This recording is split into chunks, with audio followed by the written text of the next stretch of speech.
You're listening to For Better and Worse with Jess and Rach.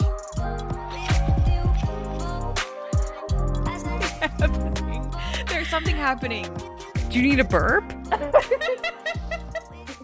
Oh my god, I need to do something. Okay. Coming at you live from my childhood basement. My name is Rachel, and that's Jess. Having some GI issues at the moment. But we are here. We are excited about this episode. This is For Better and Worse, the podcast. And this intro has been a shit show, but thanks for sticking with us. Okay. Yeah. God bless. We got through it. Okay, there was something that I wanted to bring up to you because Josh said a word this week. And I need to know where your stance on pronunciating this word is. Lay it on me. I don't think pronunciating is the word. Pronouncing, more so. So Josh and I were talking about dinner. We were talking about what we were going to eat for dinner. And he asked me if he thought I would like any cauliflower. That's kind of cute. And I said, go straight to hell, sir. I will not be having cauliflower. I've heard this. What do you say? Cauliflower. Cauliflower. But it is spelled cauliflower. Right, but I've heard that too. Cauliflower? That sounds cute. That sounds like a little kid. Oh my God. Some cauliflower. And then we got on the whole tangent of milk versus milk. Oh, come on. I don't trust anyone who's like, I drink milk while I sleep on my pillow. No, you don't. So you say milk? Yes? Oh, wait. Oh, I thought we were in the same boat on that. We're not. Milk. Milk. Okay. Is it spelled with an E or not? You tell me. Cauliflower. You had that one right. Now you're just getting the milk wrong. What do you sleep on? What do you sleep on? A pillow. Is that spelled with an I? Just like the word milk is. Right, but I don't think we can put words I feel like I had you there. I don't think we can put rules to all of these things. You say it how you want to say it. Oh, milk and cauliflower. Get this cauliflower business out of here. As soon as a recipe thing comes up on my TikTok and they be talking about cauliflower rice, next, not interested. It's so slight though, right? It's horrible. Cauliflower? Your perturbance with this is beyond me because it's so slight. Cauliflower. Cauliflower. But it is. I think it is pronounced cauliflower. Jess, I expected more solidarity from you on this. I think it's kind of cute, and I don't think it's necessarily wrong. All right, open-minded Jess. All right, get out of my basement. Here, kick your gurgle mouth elsewhere. My GI issues and my everything else I have going on today. I'm a shit show, hot mess. So, what have you been up to this week? Yeah, I went to Charleston this weekend with my husband Joe. I did an engagement shoot down there with Joe's cousin and her fiance. Super fun. Charleston's beautiful. Yeah, everything would. Had you ever been down there? No. Oh, I love it down there. Yeah. It's like so much more classy. It is a touristy spot and it's visited very often, but it's very nice. It's not like trashy like Florida. Like no, the old houses. Freaking gorgeous. It was for someone who didn't like location scout there for an engagement shoot. I'm talking easy. You know, Christina had spots in mind, which I was like, totally trust you. You want these spots. That makes it easy for me. But once I was there, I was like, I don't even have to try here. Yeah. Shit was just really, really gorgeous. So that was good. I do have a talking point that I want to bring up about traveling with your partner. I think this is funny. I think this is good because Joe and I are very different in our personalities and as far as planning things go and taking trips. And Joe is a planner to a T and he needs to know his itinerary. And this was a hard trip for him because we're relying on other people, right? Like the shoot is all out of his hands. Like, they're going to show us different things and we're basically winging it, which is like my ideal vacation. And Joe's like really struggling and just traveling in general. Like we've traveled a lot before in our relationship. And this was like the one time Joe's like airport anxiety was up and it was it was really funny. But on our way back, we had to check out of the hotel a little earlier, which led us to the airport earlier. So we were just going to hang out there, grab some food and just chill. And, we flew Allegiant. Oof. And first and last time. Yeah. For sure. Yeah, you always try those things once. Yeah, and then and then you're like, I'm going United and Southwest from here on Because out. once you're in the situation, whatever it is, whether the flight is delayed or like whatever, you're like, I would pay $200 not to have to deal with this right now. And our flight was delayed on the way down there for maintenance. Yeah. Just maintenance. Not going to tell us what that was. We're like, sketch, but okay. All right. I'll risk my life here. Yeah. So anyways, we get there early and JetBlue was next door. There was no one at like the counter to like check our bags. And they were like, hey, Allegiant doesn't get here till like 2 hours before the flight. So most people are just going to like wait over here. Or, you know, we still had an hour to wait. Joe was ticked. He was like, well, I guess that's what we get for flying Allegiant. He said that to the JetBlue people, and they're like, we're not shit talking other airlines, but okay. And he was just ticked. So I'm like, okay, let's just like chill here. I started watching a movie. We get back up. We get in line. And Joe's just anxious in general. Just like, we waited this long. We're trying to wait for Allegiant. He's like, I just really can't believe this airline. You know, it keeps going on and off. And these other people are like looking kind of like, hey, we're on this flight to Cleveland. They're like, and Joe goes, yeah, well, Allegiant doesn't show up till like 2 hours before their flight. So, you know, he's like, and I'm like, Joe, no one wants to talk shit with you. He's like, okay, Jess, next time someone talks to us, you answer them. Because he's like, apparently I do all the talking for people who come up to us. I was like, oh my God, I just shut down right there. I was like, okay, I know this isn't your element. So I'm like, let's just let this slide. It's just funny.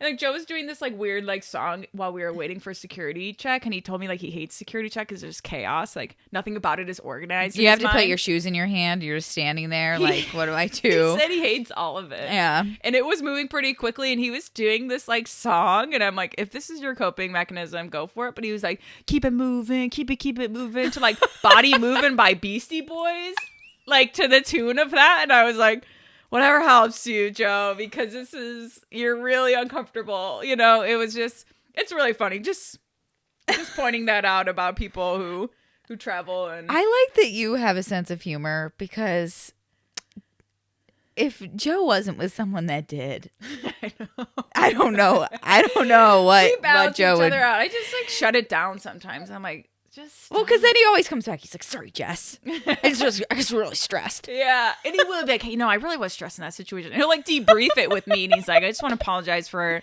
you know, but it's always after the fact, which is fine. And we got through it. Everything was fine. We're back here safe. Trip was awesome. 100% worth it. Yeah. Josh and I have flown together a few times, and luckily he just hates flying. Like, and he's fine. It's just the taking off part that he doesn't like. It is scary. Which is interesting because I don't like landing. It's the worst. I don't mind taking off. Well, the landing is like equivalent to like the end of a roller coaster, right? Because they hit the brakes really hard, and you're like, oof. That's when that motion sickness comes like rushing to your head. But yeah, I agree with that. The first flight we ever took was to Boston, because when we first started dating, he had never been on a plane. He's like, yeah, I don't think I'd ever get on a plane. And I was like, we don't need date number 3 then, because that's not gonna work for me. I'm not gonna be like grounded for the rest of my life. Right, we'd be traveling. Yeah, we'd be traveling. So like literally a few months after we started dating, I had an engagement shoot in Boston, and like I was like, this will be the perfect, like, it's just like, you know, a direct 1 hour flight. Yeah. But he was like so stressed out. He's like, we just keep going up, Rach. We just keep going up. Oh. He's like literally, it's making me sick. Oh. It's making me sick. He's like, the plane was like this. Yeah. And I was like, yeah, I don't really know. Like, it's just such a short flight. I don't know when we're gonna like level out. You're okay. You're okay. Pat, pat, pat. It is scary though. Like, I just always think of like what's gonna go wrong. Oh, there are things I don't understand and will never understand. Planes and cargo ships. It's cruise ships as well. How do they float? I know buoyancy, but I also don't tell me that. Don't tell me that's the reason. Yeah, I don't understand. Alien science. That is the only explanation for ships and planes, as far as I'm concerned. Yeah. Buoyancy, kayak, I get it. A 1 million ton ship in the middle of the ocean? No. You tell me a little propeller is just like getting it going? No. Sailboats I get. All else. Also, someone enlighten me on this. You land on the moon. You hear about this? You land on the moon. You're still in space, right? you land on Earth. Why do we go deep in on, like, you know what I mean? When you land on Earth, you're not like on top of Earth with space around you like you are on the moon. You know what I'm saying here? Like, why are we, when you go into the Earth, you're going like into it and then landing on These land. are good questions. My initial thought is moon versus planet.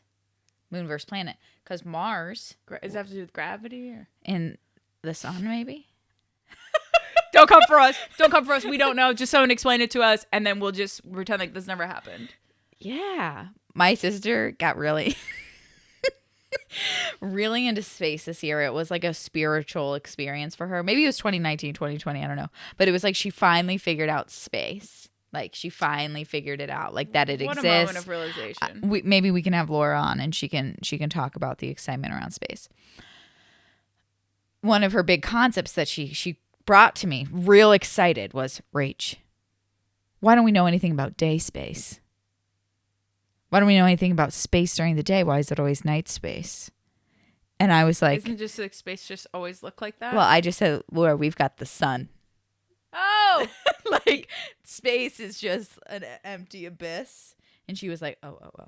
But Laura was really out here for at least 5 minutes of her life thinking, what kind of scam is this? I've never seen day space. It's just like it's hard to like wrap your mind around something that huge, right? That yeah. Like, I don't need to try. No, and I won't. For a minute, I didn't believe in it for a while. You didn't believe in space? Yeah, just like it. Not necessarily I didn't believe in it, but it's like I don't think my little brain could be wrapped around something that complex. Oh, and I absolutely know that. I just kept it how it was. You know, like I'm not going to research further. I'm not going to think about day space because then I will just. I'll just go into like a whole like, what am I complex. I get it. Space is big. Laura's big on space. Josh is big on aliens. And I'm just over here like, sure. I believe it. Yeah, sure. I'll believe it. I'll believe anything wrong, probably. Yeah, probably. Within reason. Within reason. Yeah. We have like a super special guest today. Her name's Alissa Rumsey, and we're so stoked to start talking to her about relationships with food, because that can be such a complex thing for everyone. Alissa is a nationally recognized and award-winning registered dietitian nutritionist. She specializes in intuitive eating, coaching, body acceptance, and disordered eating recovery. Her philosophy is rooted in the anti-diet and health at every size movement. She is the author of the book Unapologetic Eating. Look it up on Goodreads. It's so good. The link to buy it, her book, is in our bio, right? Yeah, in our link tree, yeah. In our link tree. She's a self-proclaimed foodie, which we love, and we couldn't be more excited to have her on the show. So we're about to ring her in, bring her on the video, and chat with her. Next up, Alissa. I love how we're all wearing our flannel as well. Yeah. Oh my gosh. Flannel so day. True. Yep. I know. I don't know what the weather's like wherever you're at, but it's like cold and rainy here. So I was like, I gotta dress for the vibe. I've not been outside, but it's definitely gray, and I feel like it is probably chilly. The temperature. Where do you live? I'm in New York City. Oh, cool. Yeah. Fancy. Where are the two of you? Cleveland. Northeast Ohio, yeah. Cleveland. Okay. Ish. Ohio. Yeah. I know. Yeah. I always say that, but like people who are from Akron don't identify. Yeah. People that are from Akron don't say they're from Akron, but I'm from a subsect of Akron. Right. But I claim Cleveland. It's a little bit cooler. And just most people know it. Yeah. But perfect. Okay. Cool. We're on here with Alissa Rumsey, and we are so excited to have her talk to us about having a healthy relationship with food. Alissa, if you want to tell us a little bit about yourself and what your deal is. Sure. So my background is as a dietitian, and I currently have a weight-inclusive virtual private practice where my team and I work with people to help them really get out of the dieting cycle and just connect more with their bodies and heal their relationship to food and just feel more comfortable and confident in their body no matter what they look like. I also have training I'm a certified intuitive eating counselor and have training in body image work, and I am the author of the new book Unapologetic Eating. Which is so cool. Yeah, that's so amazing. Awesome. It really is awesome. Thank you. you. I think we're just going to fire off questions with you, Alissa, if that's cool. Go for it. I'm ready. Okay. Okay, cool. So for our listeners who may not be familiar, how did you get into intuitive eating? because I know, like you had mentioned, you come from like a clinical background. So what was your journey to getting to where you are now? Yeah, that's a really great question because I definitely did not start out where I am now. I became a dietitian, oh my goodness, 13? No, oh my gosh, this year will be 14 years. So it's been a while. And, my training, and to this day, unfortunately, still a lot of dietitian and nutrition training is what we call weight centric, meaning the focus was really put on weight as a determinant of health, like weight and BMI. And, I think this is also an interesting part of the story is that I got interested in nutrition when I first started dieting in high school. So my interest in it came from this disordered place. And then I went to college for it and, kind of fueled a lot of my disordered eating. And I actually then, when I became a dietitian, I worked in a hospital for many years. And I think that actually probably really saved me in some ways because I was working in an intensive care unit. So I wasn't doing any, like weight loss stuff or weight management stuff. And I ended up, falling into a group of friends and moved to New York City. I was like in my 20s. And it's kind of shocking, but none of them really had, or they all had a good relationship with food. None of them really had like disordered eating. Which is really rare for a group of 20-something I can women. list 0 people. Yeah, and dietitians, right? Yeah. And I think, too, we were like, a lot of us were new to New York, and there's like such a good food scene. And so, like, I slowly over time, like, just personally started, like, being more flexible around food. And, I mean, this was a process. This was like an 8-year process. But this was just kind of like, my own sort of unpurposeful journey. Like, I wasn't really thinking about this, but it kind of happened over time. And then about 6 or 7 years ago, I left the hospital to start my own practice. And I was doing like weight loss stuff, but I was kind of saying it was mindful eating for weight loss. And so there was some of that like tune into your body and pay attention to your body, but still with like the end goal of like, yes, like weight loss. Yeah. And, I did that for a couple of years. And as usual, like what we see with weight loss is that it would work for a little bit. And then I was like just continuing to have clients come back to me like 6 months or a year later, like feeling like failures and having a lot of shame because they weren't able to like maintain these changes and weight came back. And it was around that time that I actually stumbled upon the intuitive eating and intuitive eating training by Evelyn Tribole. And I was looking for like just ways to improve my counseling skills. And I saw intuitive eating and I was like, oh, I think that's like mindful eating.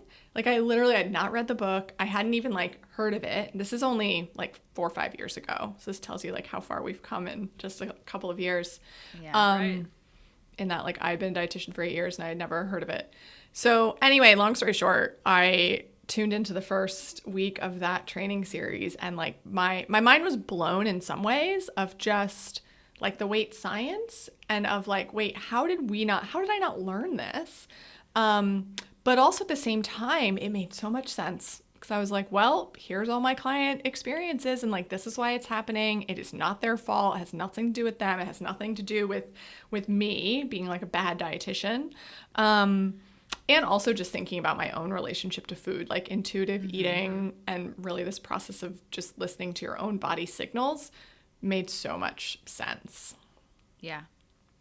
Yeah, I love in like your bio, you're like, I love food. And you're like a self-proclaimed foodie. And I was like, you have the same like love for food as like, I feel like I can relate to. And but like without the shame. Right. Of loving food. Right. Yeah. It's like, I think a lot of us are like, live for donuts.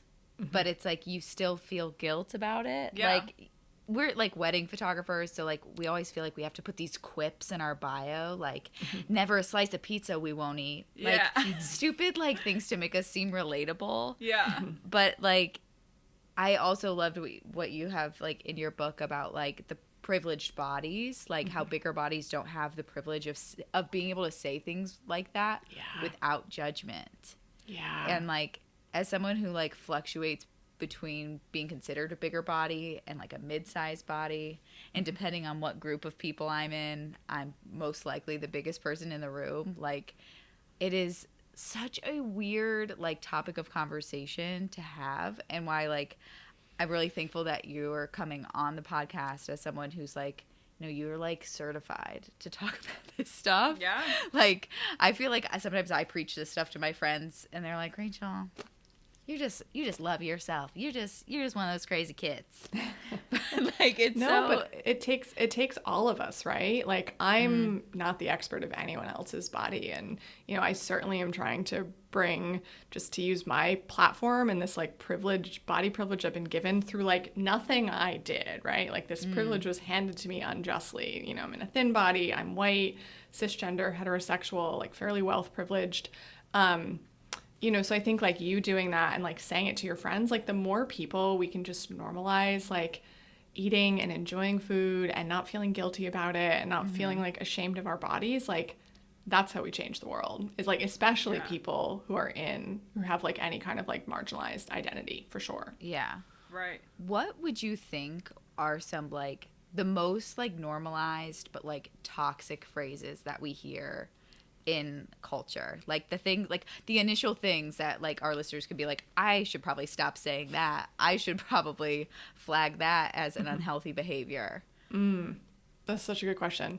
Well, the first thing that comes to my mind is the like, I'm so bad, or I was so bad. I think that's, often in relation to like something we ate or didn't eat, or, exercise or not exercise. Because it ends up this like, we're putting like a moral judgment on food. We're saying like, oh, because I ate this thing, it's bad, so then I'm a bad person. Right. Which creates shame. And this creates this like shame of like, oh, well, I'm just, I'm addicted to sugar, or I just have no willpower, or it like creates this shame story. And shame doesn't give us any space to like grow or evolve or change. So I think that's one phrase. I would also say just noticing like the binary, and I have a whole section in the book about this too, about like just noticing your binary language. So the like good, bad, right, wrong, should, shouldn't, the like shoulds, because all of those things are like things we've been taught. It does not make them true that like something's good, something's bad, something we should do or shouldn't do. Like, that's all these social constructs. And this isn't to say, that certain foods don't have like more or different nutrients than others, but when we assign this like very binary judgment on them, and then it reflects back on ourselves, it doesn't give us any space to like live in that gray area and be flexible, because then it becomes like every eating occasion is like, oh, I was like really good, or I was really bad, or like I did really well, or I screwed up. And it becomes this very like all or nothing. And the like, I screwed up, I hear the same phrases like over and over from people of just like, well, then my brain's just like, F it. And then I have like several days of just, right? Like the F it eating. Yeah. Like it's so common. So I think the more that we can like just be aware of the language we're using to describe food, to describe bodies, our bodies, but also other people's bodies, and just start to notice how that then like affects us, and just looking for that like that gray area and that flexibility. That's so good. I have a question that piggybacks that I kind of want to touch on. I want to talk about setting boundaries about comments about food and bodies, and like what to say when we're at brunch and the girls are like apologizing for like, oh, I'm pigging out today, or like then it kind of is like, oh, but after today I'll like hop on this next new diet, and this like triggering diet talk, and like someone who like hates confrontation but like doesn't want to engage in that. And I also don't want to be like, no, like you're not this way, like what are some things that you can just kind of bring up without it being confrontational or anything like that at the brunch or wherever you find yourself in that situation? Yeah, we'll talk about a phrase that I wish no one said, of like the apologizing for what they're eating or feeling like they need. I mean, this is the whole like premise of the title of my book, and of just like being able to like eat what you want and not feel like you need to justify it to someone else or like explain or apologize. So, I think here, and this is with kind of like any sort of like food, diet, body comments, I think you first have to think about, okay, how am I in this moment? And like, what do I have the capacity for? There might be, and like, who is this person to me? What is this situation? there might be some times where you're like, okay, I do not have the capacity, or I really don't want to like go into like education mode, and that the other person might also not be ready for that, right? So I think like at baseline, if we can, like what you just said, of not playing into it and not like bashing your own body or like saying the same thing about your own food, of just not playing into it, just like staying on the outside of that, and changing the topic of conversation. And again, this goes back to what you're saying before, just like the more people who can just normalize not just having to like apologize or justify for their eating or their bodies. So I would say that is kind of like at baseline. If you can at least not play into it and just like stay outside of it and be like, oh, well, I'm going to get this because this is what I'm in the mood for. Like whatever, just like a neutral comment like that about like, how you're making the decision without, apologizing for it. And then change the subject. Yeah. I think that can be a good place to start. And then depending on like your capacity and also who this person is, there might, if you feel like there's an opening to, just say something along the lines of like, oh, I've been like learning about this intuitive eating thing, or like whatever it kind of is, and just like see if there's an opening. And, and there might not be, but that can be just a way of introducing it. And then if they kind of like take the bait and are like, oh, like, what is that? Talking more about it. But I think we have to give ourselves some grace of like, we can't do that all the time. Right. So the other thing I will say too is, again, depending on the person and the situation, it might be an instance where there needs to be more of like a hard line boundary. So if this is someone in your life who's like, I mean, certainly if they're commenting on your food choices and like your body, right? Like there's a place of having a conversation around like, please don't do this, XYZ reason. But even if, I have this conversation a lot with my clients where like they're like really focused and committed to their recovery and to like really like healing their own relationship with food and their body. And then they have people in their life that are just always talking about dieting or their own bodies. And I think it's worth a conversation with those people to just say like, here's how, like, I know this is working for you or whatever, but like, here's when you talk about this is what it makes me feel. And just seeing if they can be like, can you just not mention your diet when you're around me? Something like that. Now, whenever we're setting boundaries, it's then up to us to like hold those boundaries. So you have to think about like your also mental capacity for that. But I think that is really, and if it's someone who's close with you and who loves you and is supporting you, like even if they don't understand what you're doing, hopefully they'll understand you enough to be able to, like stick to that boundary. Yeah, that's so good. I feel like sometimes it's brought up at like for an example, I brought up like brunch with girls for like lack of better conversation. So it's like, I love that. It's like changing the topic, but it's also like, oh, I'm eating this because this is what feels good for me right now. It's like bringing it back to you. So I'm not in any way obligated to comment on what you had just said. I'm just like, oh, okay, well, I'm eating this chicken and waffles because I'm about to smash. Like, just bringing it back to you. So that was really helpful. Good. Yeah. And I think, like, part of it is, like, with me, not so much intuitive eating, but, like, body positivity is something that, like, all of my friends know is, like, a safe place of conversation with me. Yeah. And so it's, like, even if it's, like, little things you're sharing on your stories, little things that you make a part of, like, the things that are important to you or your belief system, where like therefore like friends, clients, whatever, then feel like freedom to like, oh, I am a safe place to talk about this. I'm in a safe place to talk my insecurities, or like have those conversations, because those are the more meaningful conversations. Like Jess and I are different, where like I call people out immediately. I'm like a love it or leave it type of person, which is how I'd rather be. Like, no fake friends for me. Like, I just am like, we gotta like get to it. Like, I don't have filler conversations, and I think Jess has less conflict in her life, which is probably nice. But I like when people say something like that. Oh, I'm being so bad. It's like, well, just don't put a value on food then. I'll just like walk away. Yeah. Like awkward mood walk away after that. No, that's amazing. And this is where, again, it comes back to like, to each your own. And, I think that's awesome. And I've always like really admired people who can do that. I'm definitely someone who's like conflict averse. And, is certainly something I'm working on in my life. But yeah, you know, I think that, yeah, just like putting that out there is awesome. Good. Yeah. Okay, should I keep going? Yeah, she's got the binder.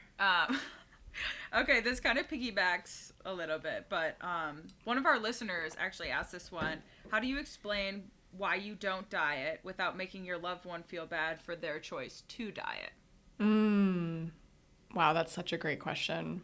And just, you know, you can tell this person's like super compassionate and thinking about, you know, not wanting to shame the person who's dieting. And yeah, I think it can be such a fine line. And I think about this a lot on like my communications on social media and sort of this like mass communication scale too, because I never want to or intend to or mean to shame someone who might still be dieting, because that's not where the problem lies. Like the problem is not in the individual. The problem is with our culture.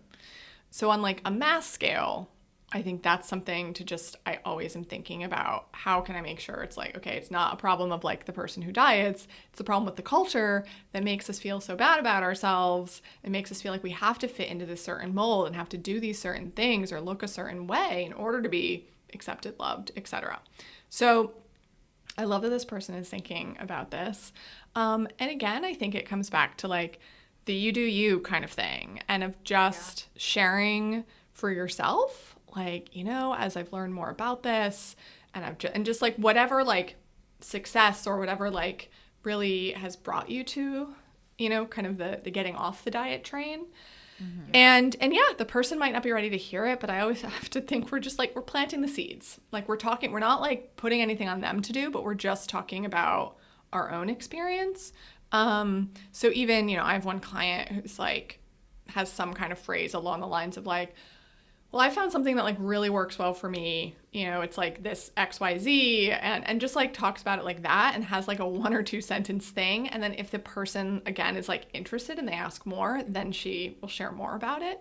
So I think, you know, doing it in that way of just kind of keeping it focused on yourself, and just knowing that like how you talk about food and bodies, like other people, even if like in the moment they're not like getting it, like the more and more, like you were saying too about like sharing on the stories, like the planting that seed is so important. And I have friends who, you know, I've never spoken, like they know what I do, but I've never like spoken directly to them about it. And I had a couple friends of mine who were like, my relationship with food has changed in the last few years just with watching what you put out there. Like, we don't talk about it at all. And like, I know they had like dieted in the past and I never said anything about that.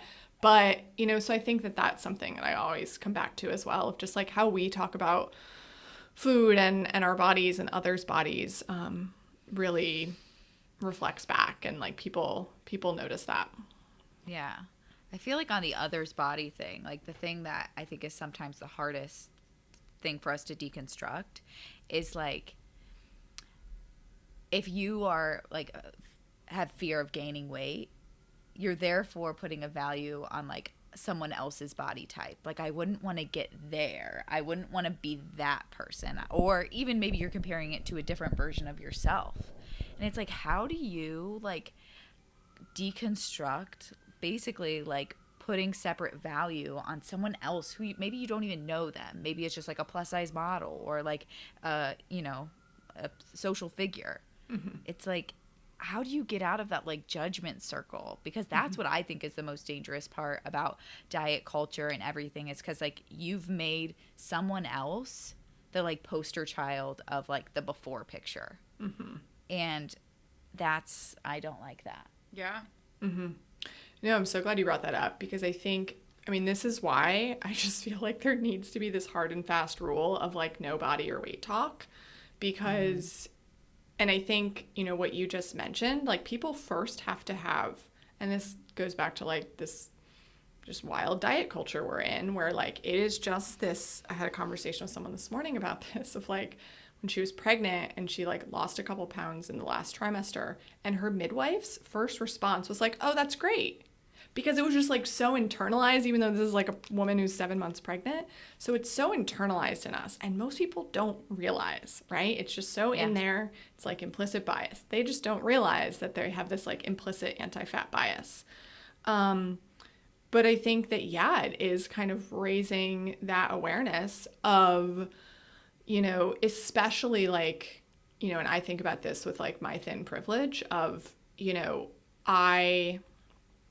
it's like no skin off my back to be able, because they're not insulting like me personally or like, you know, insinuating that like I'm worth less. So if I can bring that up and, you know, just be an advocate for like, well, have you ever thought about like how that might feel if you say that to someone who's like in a larger body, or like what that's saying about bodies in general, you know, just like introducing that, I think. And, you know, I'm also just thinking, you know, those of us based in the US and with the just like all the anti-racism resources that have been just flooded even more into our lexicon, I think, over the last year. I think about this a lot with that too, right? Like we as white people are encouraged to like speak out when we hear someone saying something racist.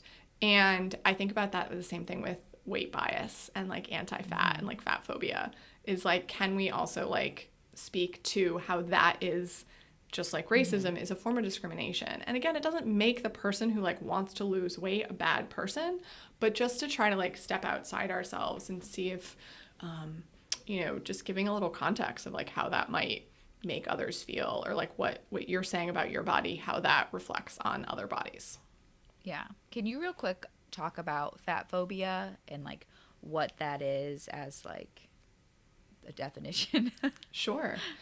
So fat phobia, I mean, at its most basic, it's the fear of being fat, and the fear of fat bodies and of larger bodies. And it's, you know, closely related to weight stigma, which is, you know, when someone who is in a larger body, a fat body, when they experience, you know, discrimination or comments or, you know, they're basically like marginalized in that way. And fat phobia, like at its root, and a really great book that taught me all about this is Fearing the Black Body by Sabrina Strings. Okay. She writes about how at its root, fat phobia is actually rooted in anti-Blackness, because the very short version of this from her book is that, you know, in the 1600s, with the rise of the transatlantic slave trade in the U.S., the, you know, folks in charge, which were the white men, had to like find a way to convince, you know, the community, like Americans, that like why we're keeping this certain class of people enslaved, or these certain people enslaved. And so part of how they did that was by like othering Black people, and part of how they othered them was by like the size of their body. And so they were like, oh, Black people are bigger, fat is bad. This also coincided with the Protestant kind of move throughout the U.S. too, which, you know, saw like greed as like a moral sin, and then they linked fat to greed. And so they basically like othered fat people in order to justify the enslavement of Africans. And in part, that was how the fat phobia started. There's also some like classism stuff in there too, where before the Industrial Revolution, to be fat was actually to like the wealthy people were fat because they had enough food. But once, you know, food became more widely available to everybody, that was no longer a way that they could distinguish themselves from, you know, the poorer people or lower socioeconomic status people. And so then, you know, they moved the other way of like thinness and weight loss. And we see this so much today of like wealth privilege, like the whole wellness industry is like such a privileged thing. And like differentiating of like, well, I have, and again, like most of this is not conscious. Like I'm not walking around thinking fat bodies are bad because Black people are bad, right? Like that's not how but this is just the implicit, like this is the water we are all swimming in.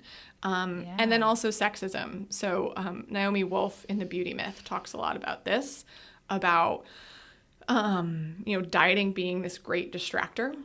And when, you know, folks are dieting, like that is a lot of time and energy and money and brain space. And we live in a patriarchal society. And she kind of like maps out like over the course of several hundred years, every time women started to get more like power in society, there was like another like beauty or body ideal that was created to distract them, right? Because if we are distracted by dieting, by trying to fit a certain mold, by trying to look a certain way, be a certain way, act a certain way, we can't step into our full power, and we can't question all these oppressive norms. That's so wild. Yeah. Oh Yeah. my gosh. I think this makes zoom so out good. part, I think, is so important, because I think if we can zoom out Right. from like, I shouldn't want to lose weight, or like, but what if I want to lose weight? And like zoom out to just, it's all related. Like all these systems of oppression are interlocking, and the diet culture is really like racism and, you know, fat phobia and sexism and class, like that's all what's underlying this diet culture and this like idolizing of like thin bodies. And so I think that this like zoom out piece really can help people connect to something like bigger than them. Yeah. That's so good. It is so good. Such like a perspective shift, you Yeah. know? I love that. Okay. Next question. Where does one start? And for the people who have been dieting and follow like these really strict guidelines and rules, what's your advice to someone who might crave more structure? Great question. Well, Do you get this one a lot? Did you write this Well, I question? get I get this one a lot. I also get it because I consider myself like a recovering type A and recovering perfectionist. And I always ask the question like, what feels good about structure, right? And like, what feels good about feeling like you're doing the like quote right thing. Wow. There's so much to like unpack with all of that. Yeah. And again, we are a product of our society and our upbringing, and those of us who live in the US and also many other countries in the world, like the white supremacy culture, like perfectionism and like rigidity and like doing the right thing is like a product of that. And so yes, I think, some of those deeper themes are helpful to unpack of like, why does less structure feel uncomfortable? I know for me, it was like, well, if I don't have structure, and I see this with so many people too, if I don't have structure, then it comes down to like a lack of trust, right? Of body trust. Like if we think about around like food or exercise, like, well, if I don't have structure, I'm just going to like go off the rails, and I just like will eat like everything. And, this is like the thing with intuitive eating of like, well, if I just like let myself eat whatever I want, whenever I want, I'm going to want donuts all the time or cupcakes or pizza or, whatever it is. And so I think that's a really common fear. And it also can feel really true because, yes, if you have been dieting and you have been restricting or like following a specific plan and have not been allowing yourself to eat certain foods, then yeah, when you do first start allowing yourself to eat them, you're going to go through a period of eating them a lot. In the book, I call this the honeymoon phase. And it can be uncomfortable, but it is a necessary and needed phase, because until we kind of like, we have to get to that other side of where we've built back that body trust, where our body trusts like, okay, if and when I want pizza, she's going to let me have pizza. It's not going to be like, no, I'm on this diet, I can't have pizza, or no, it's during the week, I can't have pizza yet. Like, she's going to let me. I'm going to have zucchini slices with some marinara and a little Right. pepperoni, a turkey pepperoni. And that will suffice my pizza craving. Right. So, but that craving is still there, and your body is like, literally our body is biologically wired to keep us alive. And it doesn't know that you might get pizza this weekend. Like, all it knows is that in the moment, it's not getting what it wants.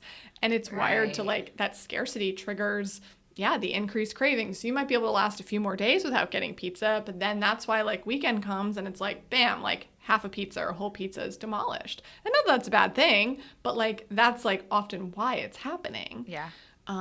So yeah, I would say for people who are like, really like rigidly dieting right now, a couple of things to kind of think about if you're thinking of like transitioning off of that and trying to move away from that, is one, just doing some work to unpack what has the effect of dieting, like what effect has that had on you, like physically, mentally, emotionally, like over the years.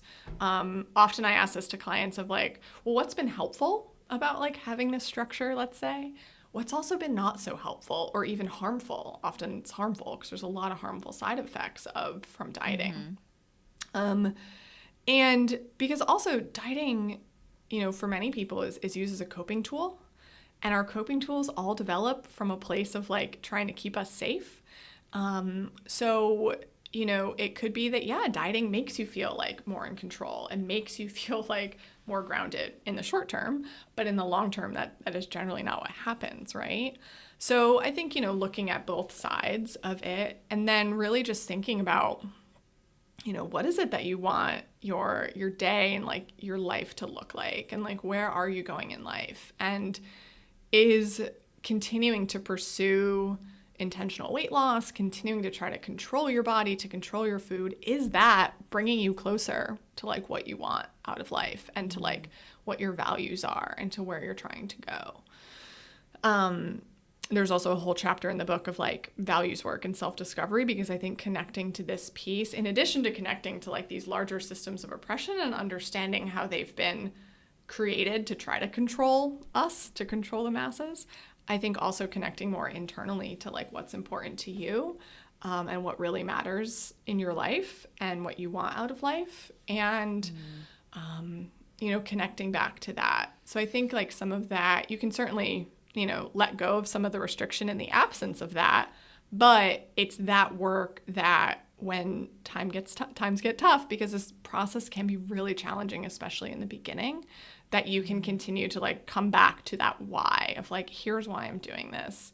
And just, starting to take steps to like lift that physical and or mental restriction that you might be doing and to like come back into your body. Yeah. Wow. Should we be paying her for this free Therapy session? I'm like, why do I not have my pen out at this point? No, I'm getting so Well, luckily it's being recorded. Right. Yeah. That is Don't right. forget. Okay. This is my last question. I know Rach might have some. But this is like more of a personal question with my journey with this. But I want to touch on like body image healing process that you mentioned in Unapologetic Eating. Like, I don't want to diet and restrict, but I feel like my happiest about myself when I'm thinner, or like when my clothes fit this certain way, or like how or where do I start to allow my body to just be instead of always trying to fix it? Well, I mean, from what I'm hearing there's definitely part of you that feels like, okay, but I kind of do feel comfortable at this smaller size, this lower weight, but also part of you that's like, I don't want to try to keep fixing myself. Right. So Because you're not broken. Because you're not broken. Right. And there's nothing wrong with you, like no matter what body size is. Like, I want to be free of that. Yeah. And it's something that like, it's always a continued journey. Like, we can know all of this and do all this work and get to a great place, and then something can happen and it like comes back. And that's totally normal, because like we're still living in this really fat phobic culture. So especially for people who are in larger bodies, or, Black bodies, or women, or, trans folks, people who are already marginalized, like it's already really tough, like, because they're already facing this oppression. So sometimes conforming to the ideals is a way of like, trying to not be oppressed. But I think, coming back to your question, the more that you can sit with that like ambivalence and like sit without turning back to fixing. So like the thought to fix or diet might be there, but if you can recognize like, okay, I'm having this thought that I'm uncomfortable in my body, that I wish this pair of jeans felt better, and there's part of me that wants to like restrict or like turn back to dieting or go exercise or whatever. The more that you can recognize that and sit with it as opposed to trying to fix, that's really where the work comes. So like sitting, I quote Brianna Campos, Body Image with Brie, on Instagram in my book. She calls it like sitting in the suck. The more that you can sit with like the feelings that not dieting and not trying to shrink your body bring up, like that's how we start to process and work through them. So that's one thing I'll say. The other thing I would say, and this is something I did supervision with Evelyn Tribole years ago when I was first training in intuitive eating, and something she said to me that I use this with like every single person I work with, is what can you do right now to feel more comfortable in your body? So, you know, for example, like clothing is a big one for people. Like clothing is constricting no matter what, right? Because it's like something against our bodies. But certainly if it's clothing, even if it's like pants that like technically fit, if they're tight, it's this like constant physical reminder of your body all day long. You know, same thing with like underwear, bra. Like I wore an underwire bra yesterday for like 2 hours for the first time in, I don't know, at least a year or two. And I was just like, holy shit, like this is so, and it was 2 hours and I felt like it like made me feel like bigger, even though like I know I'm not, or even if I was, like it just like that constriction and I was like, I gotta get this off. Right. So, and that was like really no bra crew over here. Love bras. Period. Yeah, love it. Yeah.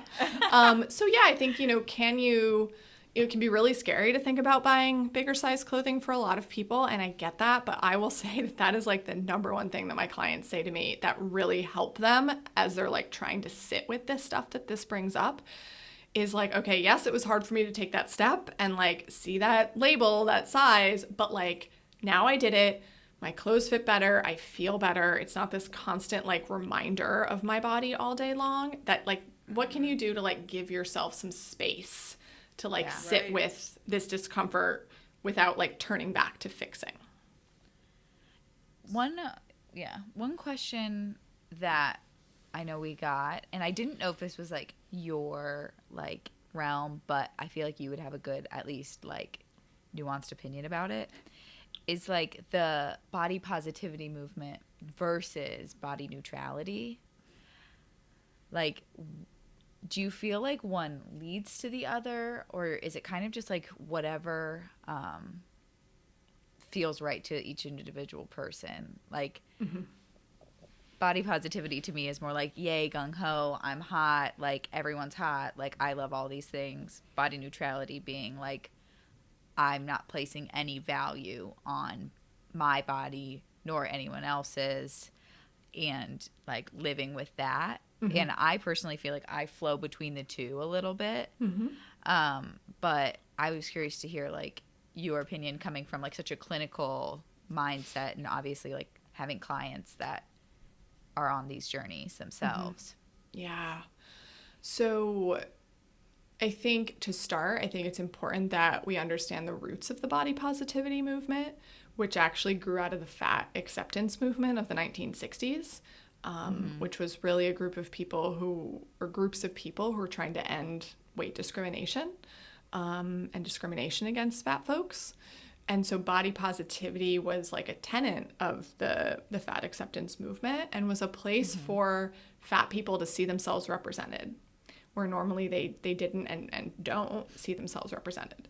So that's how body positivity started. Now, at this point, body positivity has been just watered down so much from that original place. And like, you search the hashtag on Instagram and it's a bunch of like thin white women that look like me, like posing in a bikini or like scrunching their stomach to show a roll, right? That is not what body positivity was originally meant for. And now fat people have been pushed out of the body positivity movement in that way. Now, if you individually relate to and like feel connected to the language of like being body positive or having a positive body image or body positivity, that I think is great. You know, I think, and that's why in my chapter on body image, I, kind of outline a bunch of different ways you can think about how you want to be in relationship with your body. And body positivity does resonate for a lot of people. For others, it doesn't. But I do think we have to acknowledge and just recognize what the original roots of that was, and how now it's basically been co-opted by thin people. It's also been co-opted by like corporations. We live in a capitalist society, so they've like co-opted body positivity to like sell products to us based on the fact that like, we're using different size models, which is great. Like, we need to see more representation, but it's become so commercialized at this point as a movement, right? Not like a term, but as a movement. Body neutrality is something that I think some people, the idea of like loving their body or accepting their body feels like very foreign and feels like, well, that's never going to happen. So sometimes I find that body neutrality can, for those people, be a better kind of place of trying to get to, of like, okay, I don't love everything about my body, but I'm also not filled with this like hatred or shame about my body. I just kind of like, it is. It's just kind of a more neutral thing. Now other people might find that like, because of their experience in their body, they're like, well, it's not neutral. So like that term doesn't resonate. But I think, you know, we can like take and leave what helps us. Right. But yeah, I think of body neutrality as just this like, okay, I don't love everything about my body, but I also am not looking in the mirror and being like triggered to this like fixing all the time. Like I can just like move on with my day and feel like neutral about it. Like not happy about it, but also not like sad or upset or like hate myself. You know, and then there's like body acceptance, or another kind of thoughts like body love. Like there's, you know, different kinds of things. Yeah. And, you know, the label doesn't matter as much as like what resonates to you. And I also talk in the book about body liberation, and Jess Baker, who's the author of Land Whale and of Things No One Tells Fat Girls. I was first introduced to this idea of body liberation from her, but that's where I find myself moving, of just like, and she has an awesome blog post that I quote in the book, but you can find it too if you search body liberation, just about like her definition of it, and of just being liberated from these like societal constructs of like what a body like should or should not look like, and being able to like live your life no matter how you feel about your body, like being able to step into your power and do what you want and live your life, like no matter what you look like or how you feel about your body. Yeah. That's goals. Body liberation. Yeah. That's like, I guess, where you and wanna end up. whatever avenue, body positivity, body like neutrality, like self love, whatever will get you to self acceptance, like you gotta go down those paths. Call it whatever you want. Call it whatever you want. Right. Exactly. Yeah, I have struggled with like, because I like, for lack of a better term, you know, body positivity is the movement, and I think a way that body positivity is good is when like women who have had eating disorders, who are naturally already athletes or thin, come out against dieting. But still, it's like I agree that I just hate that like the movement has to be led by like able-bodied white women. Like it's like one of those things that's like, it's not bad, but it's also not good. Like it's I'm glad that you are teaching other like ex cross country runners that they should get their periods back and eat and feel freedom.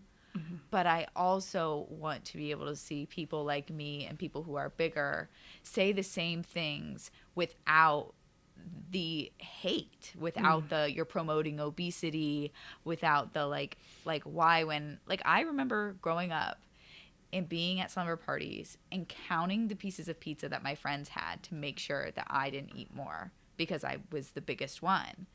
And it's like that whole concept of like I have to earn my food. You know, like fat people have to have a reason to eat. Right. You know? Yeah. Like is such bullshit. And like what would be like one of your grandest like hopes or like for the movement of like seeing more diverse bodies and especially fat bodies being able to like lead the movement in a meaningful and long lasting way? That is such a good question. I also feel like that's such a good question for someone who does have those identities. So I can only speak for myself as someone with. Yeah, and you could also pass along names or accounts, whatever. Yeah. You know? Well, you know, I think that's like where what I really try to think about is, you know, how can I use my platform and again, this privilege that's been given to me, to amplify those voices and to try to not center myself in the work that I'm doing, and certainly in the work that I'm doing at like a larger scale, because yeah, you know, I do hear from smaller bodied folks of like, oh, well, it is really helpful for me to see these women, like these models showing their cellulite and like showing their like quote rolls. I put that in quotes because they're like hunched over.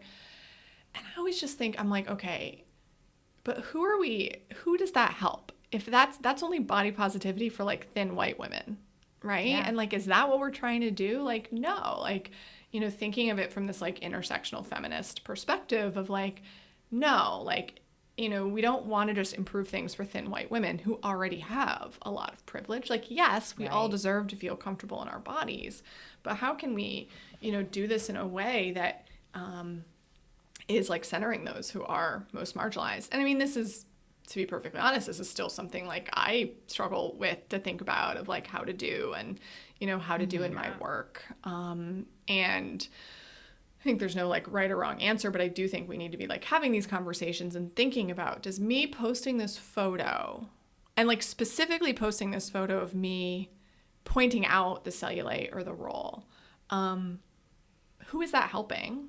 And who's being left out? Who's that not helping? And so I think about it like, I try to not really do many like full body photos on my account. And if I do have photos of myself or I show up, I'm not pointing out these like so-called flaws. I'm just like showing up as me, right? So, yeah, because then we have to think they're flaws. Right, exactly. It's like recognize them as that when we put the worth on that in the first place. Yeah. White men. So I just think like normalizing, Shira Rose had a post about this a long time ago that really resonated with me. And she's like, can we just normalize like people showing up as themselves, not having to point out these things, but just like, maybe you're showing up and your cellulite's showing, but you're not like, you're talking about something else. So I just think about that when I personally am thinking about what I'm posting. And just like, how can we diversify and like just see more representation? And like you said, how can we get this movement back, like being led by those who are most marginalized and those who, the movement was started by, fat black queer women basically in the 60s. Right. And so like, how can we, follow their example and like their lead and let them lead rather than having to like insert ourselves into the conversation. Right. Yeah. That's good. This is also good. Okay, so this is just a short one, but I wanted to know like your favorite accounts to follow or resources that you have that like keep you inspired, keep you like growing, so like we could follow along too and just like all be inspired, because I think a big issue we all have is like being in our own like echo chambers with friends or like family members that only fuel like negative food relations. So I always like to ask like, what accounts are you into? What's your feed look like? What are your stories looking like? This is a great question. So I do have, and maybe we can include it in the show notes, I have it's alissarumsey.com/social media that has like all these different people. Okay. I just pulled it up now, so I can give you some like specifics right now, but that is like a great place to start. Well, I already mentioned Body Image with Brianna Campos, who's a fat white therapist who I just love so much and who I've learned so much from over the years. I love them. Let's see, who else is coming up for me? The Lovely Becoming. She is, I think is she a therapist or she's like in school to be a therapist? I think she might be a therapist now. Mimi, she's a Black woman and she talks about like the intersection of like disordered eating and like chronic dieting, but also with like OCD and mental health disorders. So I really learn a lot from her. Who else? Let me see. Encouraging Dietitian. So Christina Johnson, she's amazing. And she posts like every day. I had a conversation with her. I'm like, do you post every day? She's like, well, just Monday through Friday. And I'm like, I post like I'm gonna have to hire once a someone week. to do it. Oh my gosh, it's so much we work. Appreciate that. And every post is like so freaking good. So I love Encouraging Dietitian. I love the Nutrition Tea as well. She's another dietitian. Sassy Latte. Are either of you familiar with them? No. Oh my gosh. gosh. The name's got me. Yes. So it's Sassy, I think Sassy_latte. Talk about sitting with discomfort, especially for white folks and thin folks. Brings up a lot of that. But oh my gosh, again, learned so much from them. At Your Fat Friend, who just published the book, What We Don't Talk About When We Talk About Fat, which is an amazing resource. Okay. But they also have a really great Instagram. Now, going to Positivity Pride, Gloria and her team is amazing, and they're really centering Indigenous and Brown and BIPOC folks in their work, like around disordered eating and eating disorders, because that is something, like you say eating disorder and people immediately usually picture like a thin, anorexic, like white woman. Right. Which is not, yes, that's an eating disorder, but there's so much more. Yeah. So I really like their work sorry, too. I know we are on something. Can you quickly, I know someone did ask this question. I forgot to write it down. Go the difference between like eating disorder and disordered eating.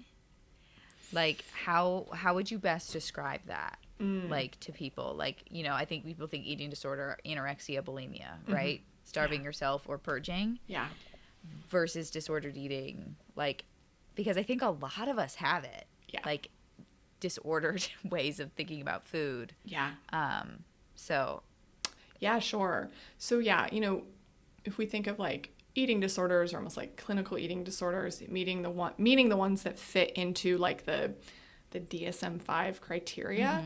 But even that right there, like you do not have to have a diagnosable eating disorder to like have an eating disorder and to deserve care, because there's a lot of fatphobia even in those diagnoses, like the criteria. So yeah, disordered eating is certainly a spectrum. And like you said, I think it's so normalized that a lot of people don't realize that they have disordered eating. But disordered eating, like dieting is a form of disordered eating. Like anything where you are disconnected from your own body, and when you're eating, thinking about like outside factors to like kind of like quote like control your eating. That's disordered eating. When you are feeling guilty about what you ate, or feeling like shame for what you ate or about your body, that's disordered eating. When you're like preoccupied by like those thoughts of food, more so than just like, oh, where am I going to go to dinner for night, or what I'm going to make for dinner, but it's like kind of the circular thoughts. Skipping meals is disordered eating. Not eating when you're hungry is disordered eating. Like trying to control your portions is calorie counting, macro count, like all of that can be disordered eating. Yeah, that's so hard. I feel like especially with like if I was trying to lose weight, like my boyfriend is like just wants to lose weight for health reasons, which is like, okay, like he's not feeling well, right? I'm not a therapist, so I can't discuss these things, but I'm like, well, the least toxic thing about it, like I don't like the specific like keto, paleo, like I think all of that's bullshit, and so like when I have like what he's found, like some white man, but who says it's like it's simple, it's calories in versus calories out, but for me it's so triggering. Where like I'm like, when I start counting my calories, it's a game. It's how few calories can I go, how little can I consume and still get through a day.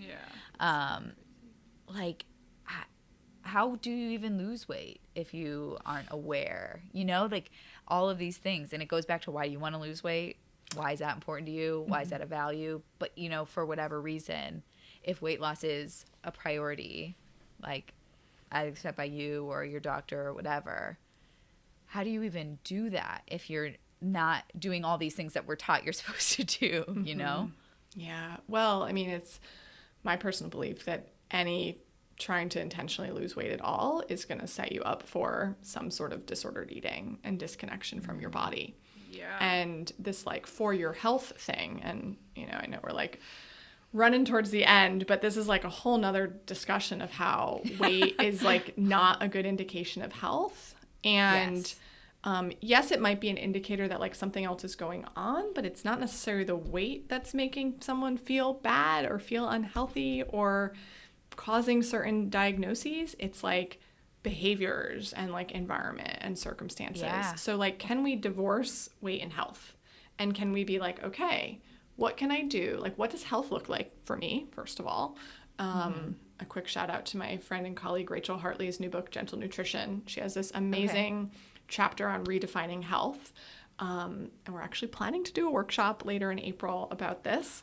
I Be saw that. amazing. Because like, you know, a lot of people are like, well, because in their minds, I have a client right now, he's having such a hard time with this because he's like, my whole life, health has been weight. And so like really trying to think about like, what does that mean to you? And then can you pursue that without like trying to intentionally lose weight? And maybe you lose weight in the process, but maybe you don't. And if you don't, because I think what happens is like people make these like really positive behavior changes, but then if they don't see the number on the scale shift, they think they're doing something wrong and they get, you know, the guilt and shame come up and they're like, well, F it. You know, this isn't working. So how can we like redefine what we think of as health, and how can we pursue, you know, behavior change, not necessarily from a place of like restriction or counting or self-control, but rather from a place of respecting our body and like taking care of our body, and like what feels good in our body. And I think too, broadening from like just the food and exercise piece, like, yes, that's part of it, but that's actually a pretty small part of what determines our health and how we feel. And really looking at, you know, from at least what's in kind of our control, sort of like stress and coping mechanisms and things like that as well, which is such a huge part of health. So yeah, I think it's separating the health and weight. Again, not to say that there is not part of you that like wants to lose weight. And we talked a lot today about like all those reasons, like why from like cultural perspective. But if you're like, you know, the quote, trying to get healthy, it's like, okay, well, A, what does health mean to you? And B, how can you pursue that directly without putting the focus on weight? Because weight is actually not what makes you healthy or unhealthy. Yeah, that's so true. Yeah, I just think it's what makes you respected versus not respected. Like you look at someone and they might smoke 10 packs of cigarettes a day, but as long as they're thin, they're going to get more respect than a fat woman. Yeah, which again is why like I do not shame anyone who attempts to lose weight. You know, everybody has body autonomy, and like real privilege does exist for those in smaller bodies, and like real oppression does exist for people in larger bodies. And so again, there's like no shame on the individual level from people who are trying to gain more respect or acceptance. But again, we have to think about like, how is this in alignment with our values and what we want out of life? And like, is this helping more than harming? And, you know, that answer looks different for everybody. That's also why, you know, like I started out with like introduced to this work with intuitive eating. But, you know, that's why a lot of us that do this work get involved in the more like activism side of it, because it's like, I can do all this amazing work with my client, and then they go out into the world and they're like confronted with all this, you know, much fat phobia and, you know, all of this stuff. So it's like, okay, how can we, yes, make change at the individual level, but also start making it at like the cultural level too. Yeah, which is why we're so thankful for you, Alissa. Yes. And, you know, bringing this light to us and to others and sharing it with everyone. This is where we start, you know? Yes. So thank you, for sharing like your story and all of your wisdom with us. Just one last thing for our listeners who want to keep in touch with you. What's the best way? Your socials and website, all that. Sure. So yes, on Instagram, I am at Alissa Rumsey RD. You can also check out my website, alissarumsey.com. I do have an email list where I do not bombard you, but I send out things a couple times a month that I think might be helpful.